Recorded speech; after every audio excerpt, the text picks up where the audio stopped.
हरे कृष्णा, राधे राधे। आपका स्वागत है आपके अपने चैनल राधा कृष्ण लीला में। आज हम आपको सुनाएंगे भाई दूज की पौराणिक कथा। एक समय की बात है, एक बुढ़िया माई थी। उसके एक पुत्र और एक पुत्री थी। पुत्री की शादी हो चुकी थी। एक दिन भाई दूज के त्योहार के दिन बेटे ने अपनी माँ से बहन के घर जाने का अनुरोध किया। तब बूढ़ी माँ ने कहा, बेटा तेरी बहन तो बहुत कलिया है, वह हर वक्त लड़ती है, तू उसके घर जाकर क्या करेगा। बेटे के अनुरोध पर बूढ़ी माँ ने उसे अनुमति दे दी। भाई अपनी बहन से मिलने के लिए घर से निकलता है तो रास्ते में उसे एक नदी मिलती है। नदी बोलती है, मैं तेरा काल हूँ, तुझे डुबो दूंगी। तब भाई कहता है, मैं कहीं साल के बाद अपनी बहन से मिलने जा रहा हूँ, उससे मिलकर आने दो, फिर वापस आते वक्त तुम मुझे डुबो देना। तो नदी मान जाती है और उसे रास्ता दे देती है। थोड़ा आगे बढ़ता है तो रास्ते में उससे एक सर्प मिलता है। सर्प बोलता है, मैं तुम्हें डसूंगा। तब भाई कहता है, पहले मुझे अपनी बहन से मिलकर टीका लगवा देने दो, फिर तुम मुझे डस लेना। सर्प भी उसे रास्ता दे देता है। अब वो आगे बढ़ता है। आगे जंगल में उसे एक शेर मिलता है। शेर कहता है, मैं तुझे खा जाऊंगा। तो भाई उसे भी वही बोलता है कि मैं पहले अपनी बहन से मिलकर टीका लगवा लूं, फिर लौटते समय तुम मुझे खा लेना। शेर भी उसे रास्ता दे देता है और अब भाई अपनी बहन के घर पहुंच जाता है और आवाज लगाता हुआ, देख बहन, 7 कोस दूर से तिलक कराने तेरा भाई आया है। बहन उस समय सूत काट रही होती है, तब उसका सूत बीच में ही टूट जाता है। ऐसी मान्यता है कि यदि सूत काटते वक्त सूत बीच में टूट जाए तो जिस बहन के इकलौता भाई होता है वह सूत जब तक पुनः जुड़ नहीं जाता तब तक बहन बोलती नहीं है। भाई बाहर से पुनः आवाज़ लगाता है। भाई की आवाज़ सुन जब बहन जवाब नहीं देती है तो भाई मन में सोचता है, मुझ गरीब से मेरी बहन बात नहीं करना चाहती है। माँ सही कह रही थी, तुझे यहाँ नहीं आना चाहिए था। यह सोचकर वह वापस जाने लगता है। इतने में बहन का सूत पुनः जुड़ जाता है और वह भाई को आवाज़ देती है और उसकी तरफ दौड़ती है और उसे बात न करने का कारण बताती है। बहन बड़े प्यार व स्नेह से अपने भाई को घर में ले जाती है और वह अपनी सहेली पड़ोसन के घर जाती है और उससे पूछती है, हे सहेली, कोई जान से भी प्यारा मेहमान आए तो क्या करना चाहिए। पड़ोसन मजाक में कह देती है, तेल से चौका लगाना चाहिए और घर में घी में चावल पकाने चाहिए। भोली बहन पड़ोसन का मजाक समझ नहीं पाती है और वैसा ही करती है और अब ना तो चौका सूखता है और ना ही चावल सीजता है। इधर भूखा भाई उसे कहता है, बहन भूख लगी है, खाना परोस दो। तब बहन बोली, भाई आज ना तो चावल सीज रहे हैं और ना चौका सूख रहा है। भाई ने पूछा, बहन कैसे तूने चौका लगाया और कैसे तूने चावल चढ़ाई। बहन बोली, मैंने पड़ोसन वाली सहेली से पूछा था, उसने कहा जान से प्यारा मेहमान आए तो तेल का चौका लगाना चाहिए और घी में चावल चढ़ाने चाहिए। भाई बोला, अरे मेरी भोली बहन, कभी तेल का चौका सूखता है क्या और कभी घी में चावल पके हैं। क्या तू पानी का चौका लगा और पानी में ही चावल चढ़ा। फिर वह ऐसा ही करती है। जब चौका सूख जाता है और चावल पक जाते हैं तब बहन घी और शक्कर डालकर भाई को भोजन कराती है और फिर उसको तिलक करती है। कहीं दिन बीत जाते हैं। एक दिन भाई बोला, बहन अब मैं घर वापस जाऊंगा क्योंकि घर में माँ अकेली है। अगले दिन सुबह बहन जल्दी उठकर गेहूं पीसकर भाई के लिए लड्डू बनाती है और कुछ लड्डू बच्चों के लिए रखकर अपने भाई को विदा करती है। सुबह जब बच्चे उठते हैं तो माँ से कुछ खाने को मांगते हैं, तब माँ उन्हें वही लड्डू दे देती है। तब वह देखती है कि यह क्या, सारे लड्डू हरे रंग के हो गए हैं। फिर वह चक्की में देखती है तो उसमें गेहूं के साथ एक सर्प भी पिस गया था। वह उन लड्डुओं को फेंक देती है और अपने भाई के पीछे पीछे भागती है। रास्ते में एक पेड़ के नीचे उसका भाई बैठा होता है। उसे देखकर भाई बोला, क्या हुआ बहन।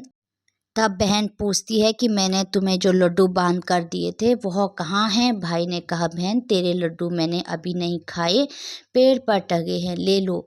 वह पेड़ से लड्डू उतारती है और वहीं गड्ढा खोदकर लड्डुओं को गाड़ देती है। तत्पश्चात अपने भाई को सारी बात बताती है। भाई बोला, बहन तूने एक बार तो मुझे मौत से बचा लिया, लेकिन मैं पीछे कईयों को वचन देकर आया हूँ। बहन ने कहा, भाई तुम क्या कह रही हो, मुझे कुछ समझ नहीं आ रहा है। तब भाई अपनी बहन को सारी बात बताता है। वे दोनों बैठकर वहाँ बात कर ही रहे होते हैं कि बहन भाई से पानी मांगती है। भाई बोला, थोड़ी दूर एक तालाब है, वहाँ से मैं अभी पानी लेकर आता हूँ। बहन बोली, मैं खुद जाती हूँ और पानी पीकर वापस आती हूँ। वह पानी पीने तालाब पर पहुँचती है तो देखती है कि वहाँ एक बुढ़िया बैठी है। वह उसके पास जाकर पूछती है, माँ तुम यहाँ क्यों बैठी हो? तब वह बुढ़िया बोलती है, मैं विधवा हूँ, एक बहन के भाई की तांत गाड़ रही हूँ। तब वह पूछती है कि माता वो कौन सा भाई है? तब विधवा बोलती है एक भाई जिसके प्यार में उसकी बहन ने सर्प की हत्या कर दी। बहन सोचती है कि यह तो मेरा ही भाई है। वह घबरा जाती है और विधवा से पूछती है, हे माता, उस भाई को इस श्राप से बचने के लिए क्या करना होगा? विधवा उसे बताती है कि उसकी एक बहन है, जब वह उसे गालियां दे और उसकी शादी होने तक यही वह हर घात को डाल देती है तो उसका भाई बच सकता है। वह तुरंत अपने भाई के पास जाकर कहती है, भाई मैं तुझे माँ के घर तक छोड़ने चलूँगी, लेकिन रुक, मैं अभी आती हूँ। और वह शेर के लिए मांस, सर्प के लिए दूध और नदी के लिए ओढ़नी लाती है और दोनों भाई बहन आगे बढ़ते हैं। रास्ते में उन्हें पहले शेर मिलता है। जैसे ही वह भाई को खाने के लिए आगे बढ़ता है, बहन उसके आगे मांस का टुकड़ा डाल देती है। शेर मांस के टुकड़े को खाने में लग जाता है और दोनों भाई बहन आगे बढ़ते हैं। कुछ दूर जाने के बाद आगे उन्हें वह सर्प मिलता है और जैसे ही वह सर्प उसे डसने के लिए आगे आता है, बहन सर्प के आगे दूध का प्याला रख देती है। सर्प दूध पीने लगते हैं। रास्ते में उन्हें नदी मिलती है जो भाई को डुबोने को तैयार होती है, पर बहन नदी को ओढ़नी उड़ा देती है। तत्पश्चात खुश होकर नदी रास्ता दे देती है। अब वह दोनों भाई बहन आगे बढ़ते हैं और अपने घर पहुंच जाते हैं।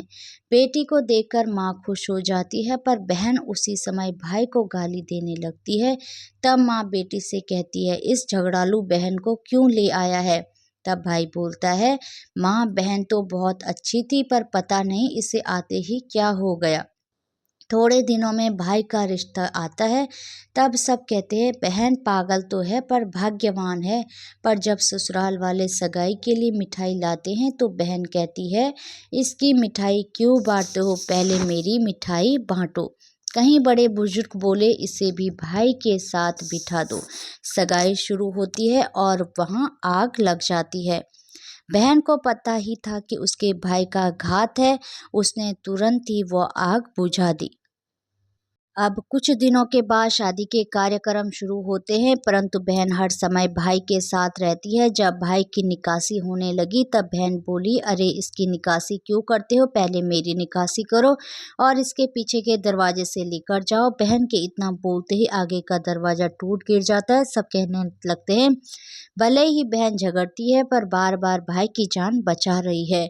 जब भाई फेरों में बैठता है तो फिर बहन कहती है, इसकी जगह मैं फेरों में बैठूंगी। शादी के बाद जब दूल्हा दुल्हन की रात जागती है तो बहन कहती है, मैं इसकी नहीं, पहले मेरी रात जगाओ। कहीं लोग बोले, बीच में पर्दा लगाकर इसे भी साथ में सुला दो। रात में जब भाई और भाभी सो जाते हैं तब वहाँ एक सर्प आता है। बहन तो तैयारी में ही बैठी थी, वह उसे पकड़कर टोकरी में रखकर सो जाती है। आज वह कहीं दिनों में निश्चित होकर आराम से सोती है। इधर उसकी माँ सोचती है, बेटी के उठने से पहले ही मेहमानों को विदा कर देती हूँ, वरना फिर शोर मचाएगी। जब बेटी उठकर देखती है तो घर में कोई नहीं दिखता है। तब वह माँ से पूछती है, माँ सब मेहमान कहाँ चले गए? तब माँ कहती है, बेटी मैंने तो सब मेहमानों को विदा कर दिया है। तब बेटी बोलती है, माँ सब मेहमानों को वापस बुलाओ, तभी मैं विदा होंगी। उसके कहने के अनुसार माँ सभी मेहमानों को वापस बुलाती है तब वह माँ से कहती है, माँ, आज के दिन के लिए ही मैंने पालने में पूत और चूल्हे पर दूध छोड़ा था और पागल हो गई थी। मेरे इस भाई पर साथ घात थी, वो टालने के लिए मैं ऐसा कर रही थी। उसकी यह बात सुनकर माँ और भाई बहुत खुश हो जाते हैं और सबसे पहले अपनी बेटी को विदा करते हैं और उसके बाद सभी मेहमानों को विदा करते हैं। इस दिन के बाद से ही हर बहन अपने भाई की लंबी उम्र की कामना से भाई दूज का त्योहार मनाने लगी। इस दिन बहन भाई का टीका करती है और इस कथा को सुनती है। हरे कृष्णा, राधे राधे। भगवान श्री कृष्ण और राधा रानी की कृपा आप सभी भक्तों पर हमेशा बनी रहे। जय श्री राधे।